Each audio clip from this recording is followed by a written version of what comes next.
Jésus nous dit: «Moi, je ne suis pas de ce monde. C'est pourquoi je vous ai dit que vous mourrez dans vos péchés.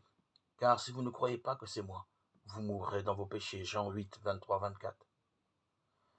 La rémission des péchés, deux mots bizarres réunis dans ce titre, dans ce verset, Jean 8, 23, 24.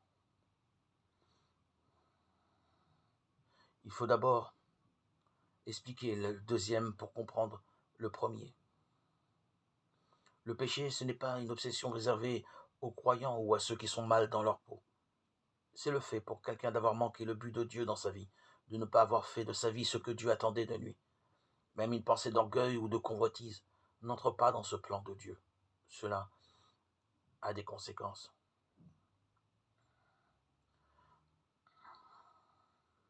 Dieu est saint, il ne peut supporter le péché éloigne donc l'homme de lui. Or, nous avons tous offensé Dieu. 1 Romains 8, 46. Nous sommes donc tous privés de sa présence.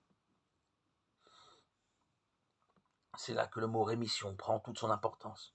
C'est l'acte par lequel les péchés sont enlevés, comme s'ils n'existaient plus.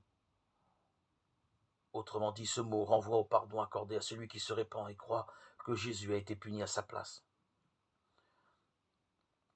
Mais il faut le croire, sinon vous mourrez dans vos péchés, dit Jésus. C'est-à-dire vous irez à la rencontre de Dieu chargé des offenses qu'il ne peut voir. Il ne pourra pas vous recevoir, vous serez définitivement éloigné de lui, perdu, souffrant des conséquences de vos enfances.